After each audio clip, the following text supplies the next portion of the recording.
Finalmente vamos mergulhar nessa luta que tá voando fora do radar do UFC 300. Um lutador que tem sido acolhido pelo brasileiro, Diego Lopes, enfrenta Sodiq Yusuff nesse card maravilhoso que está chegando no dia 13 de abril. Quer o caminho para o tesouro para faturar nessa luta? Vem comigo que a gente vai analisar ponto a ponto dessa luta que tem tudo para ser um dos destaques da noite. Eu me chamo Gabriel Mota, bem-vindo à tripulação do MMA Pirata.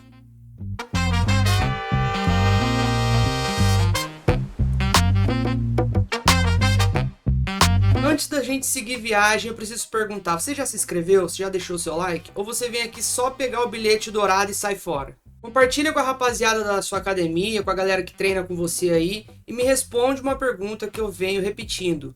Quem é o brasileiro com mais e com menos chances de vencer nesse UFC 300? No fim dessa série que a gente está fazendo, eu vou trazer para vocês meu palpite geral e também os atletas que estão me deixando com os nervos à flor da pele, preocupadíssimo. Demorou? E não é só um não, beleza? Agora vamos para a luta. Sodiq Yusuff, um atleta menor, majoritariamente striker, enfrenta Diego Lopes, um atleta um pouquinho maior e um grappler. Eu analisei as vitórias do Sodiq Yusuff sobre o Alex Caceres, sobre o Don Shines e o Edson Barbosa. Já o Diego Lopes, eu analisei as lutas contra o Joanderson Brito, que foi uma decisão técnica por conta de uma dedada no olho, a luta contra o Movsar Evloev, a estreia dele no UFC, Gavin Tucker e Pat Sabatini. Começando pela trocação, o Sodiq Yusuff lança golpes com muita potência. Inclusive ele tem uma mão direita muito forte. Ele gosta de aplicar também overhands e golpes retos explosivos e também aplica variedade de chutes. Inclusive ele tem uma técnica onde ele dá um pisão na perna de trás do adversário, atrapalhando não só a movimentação, né, mas também os chutes que possam vir ali com a perna de trás, possível perna forte do adversário. Ele tem uma boa defesa em pé, ele consegue medir bem a distância para fugir do golpe e também consegue fazer uma guarda ali decente, tanto para socos quanto para chutes, tanto golpes retos quanto golpe lateralizado. Tem um queixo razoável, ele já sentiu golpes antes, porém os golpes que ele sentiu vieram de atletas fortes e também foram golpes muito bem precisos, como um chute rodado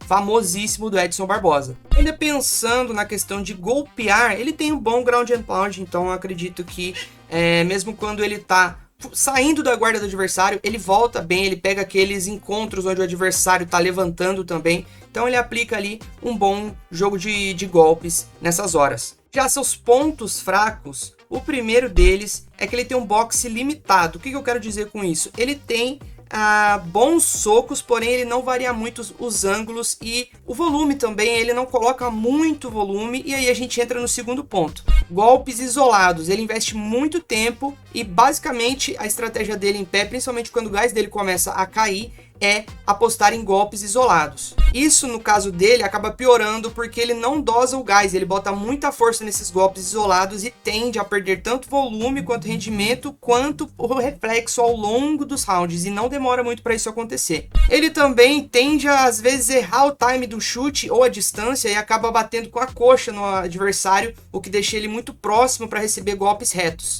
Além disso, ele não lida muito bem com volume também e pressão, principalmente quando ele erra ali a primeira ou a segunda tentativa dele de contra-golpear e o adversário consegue chegar nele. Nesse momento, ele acaba tendendo aí para a luta agarrada em cima do clinch ou, né, ali cinturar na grade para tentar talvez quedar, mas ele fica ali amarrado e acaba tendo que travar a luta. Nessa, ele continua gastando gás, que depois faz falta para ele.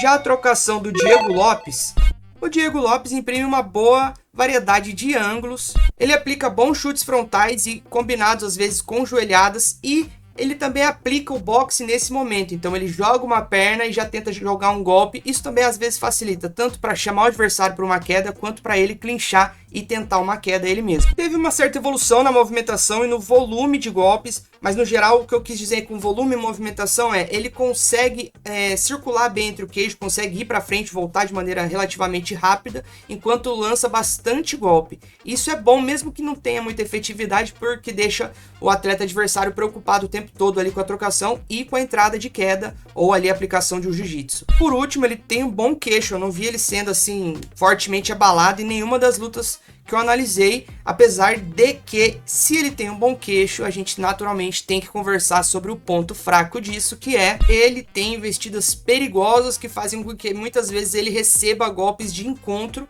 e nessas investidas ele se expõe de qualquer maneira. Por quê? Porque ele investe em linha reta, aplicando golpes de todas os ângulos, porém ele não movimenta a cabeça e não busca se defender nessa hora, e aí a gente entra no segundo ponto. Ele tem uma guarda de boxe e por vezes ali ele transita entre a guarda de boxe e algo parecido com o Muay Thai ali, mas ele tem uma guarda relativamente vazada, principalmente para golpes retos. Ele lembra às vezes de ter uma movimentação de cabeça e movimentação de pernas, mas não é sempre que ele age dessa maneira. Até porque ele gosta de aceitar a briga, ele gosta de transformar ali, ele não foge, né, no caso, quando a luta se transforma numa briga de bar. É bom para ele, facilita para que o adversário entre na distância dele, para ele quedar ou aplicar o jiu-jitsu, mas sempre tem o risco dele sofrer um golpe. É uma questão, uma decisão um pouco perigosa. Em relação ao grappling, o Sodiq Yusuff tem um bom sprawl e também faz uma cinturada. O sprawl, no caso, é quando você joga o quadril para trás, evitando que o adversário grude no seu quadril para te levar para o solo de costas, né? Quando ele consegue ficar por cima também, ele tem um bom controle de quadril, ele consegue se manter por cima sem ser derrubado ou raspado com certa facilidade e aplica um bom ground and pound nessa hora, principalmente na grade. Ele gosta de pressionar na grade quando ele consegue, quando ele tá perto da grade, ele tenta ir por esse caminho.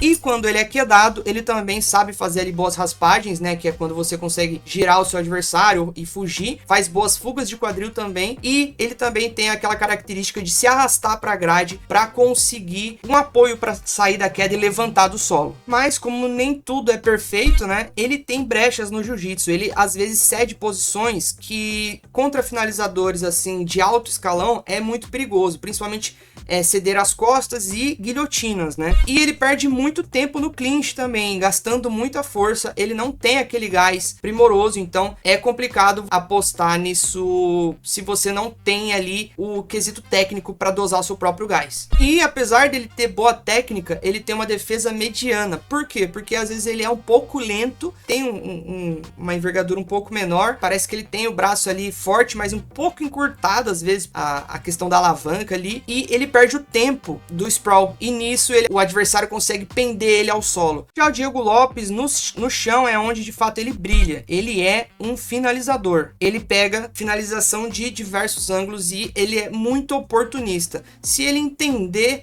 que a finalização é possível, ele consegue aplicar ela inclusive sem precisar quedar. Ele consegue iniciar uma finalização em pé para que o adversário seja obrigado ou a ceder ali o clinch, né, sair daquela posição, desvencilhar, ou o próprio adversário se jogar ao chão ou dar uma cambalhota ali para evitar ser quedado. E tudo isso é graças a essa ótima visão de luta que ele tem no solo. Ele é um atleta extremamente frio e calculista no solo. Essa variedade do solo é uma coisa realmente espetacular da parte dele. Ele observa todo o corpo do adversário para aplicar alguma chave ou algum movimento. Eu identifiquei duas fraquezas, assim, falhas no jogo dele em relação ao solo, mas assim, realmente é uma questão muito específica dele, muito fácil de corrigir também. Que a primeira delas é a passividade. Quando ele não consegue uma finalização ou não consegue progredir, ele parece que para e pensa. Isso é bom porque mostra que ele é frio, porém isso pode às vezes acabar custando o round para ele, porque ele também aceita ser quedado muito fácil, como aconteceu contra a luta do Movsar Evloev e do Anderson Brito. Sobre a visão de luta, né, e o controle do gás, principalmente nessa luta, Sodiq Yusuff, ele não dosa muito bem o gás, ele aplica muita força em todos os golpes que ele joga. Em relação também aos golpes dele, ele tem um primeiro round muito explosivo, porém ele já termina ali demonstrando um pouquinho de gás, faltando no caso, né?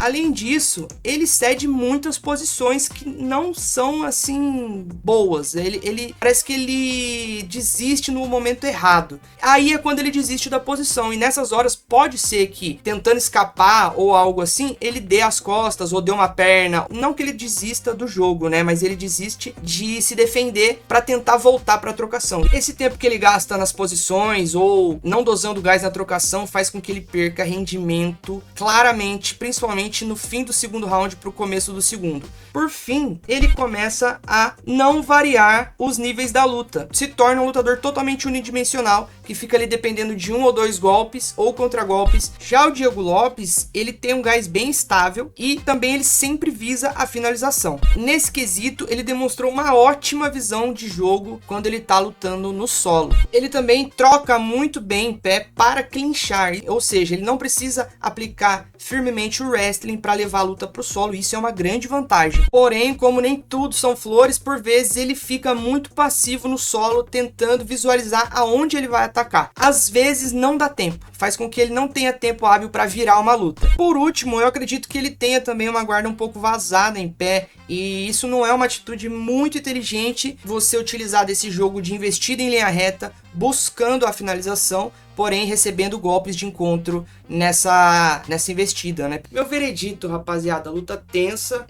O Diego Lopes demonstrou ter um queixo ali suficiente para investir e clinchar. Quando ele aproximar, ele não necessariamente precisa quedar o adversário para conseguir fazer com que as finalizações aconteçam. Naturalmente, ele consegue utilizar das próprias tentativas de finalização em pé para forçar o adversário, às vezes, a se jogar no solo ou a deitar, ou até mesmo ele acaba empurrando o adversário para o solo. No solo, ele tem uma visão de jogo absurda e o Sodiq Yusuff já cedeu tanto quedas quanto posições para outros adversários, porém ele tem que tomar cuidado para cair por baixo e ficar ali passivo, principalmente recebendo golpes. Ao longo dos rounds, eu acredito que o Sodiq Yusuff vai arrefecer o gás dele, ele vai perdendo o rendimento, principalmente com a pressão de golpes que o Diego Lopes pode imprimir em pé, e também a pressão na grade e depois no solo, como aconteceu na luta contra o Edson Barbosa, até um pouquinho contra o Alex Caceres, que tem um jogo relativamente parecido, claro, num nível muito abaixo, com o do Diego Lopes. Além disso, o Diego Lopes também tem uma mão relativamente potente nos golpes retos e pode acontecer dele acertar uma mão, balançar o adversário e quem sabe até tirar um nocaute. Acho difícil acontecer. O Sodiq Yusuff, ele não lida tão bem com a pressão no volume de golpes. Ele tende a ser um bom contragolpeador. Para você aplicar um contragolpe, você tem que estar sofrendo um ataque. A velocidade do Diego Lopes é maior, então pode acontecer dele encostar a mão. E a chance do Sodiq Yusuff é aplicar um golpe de encontro, um golpe reto. Então, meu veredito é Diego Lopes por finalização no round 1 ou 2. Demorou, rapaziada? Espero que vocês tenham gostado do vídeo. Se inscreve, deixa o like aí, compartilha com o pessoal que você treina, o pessoal da sua academia, o pessoal que você luta. Um beijo e fui. Perfect.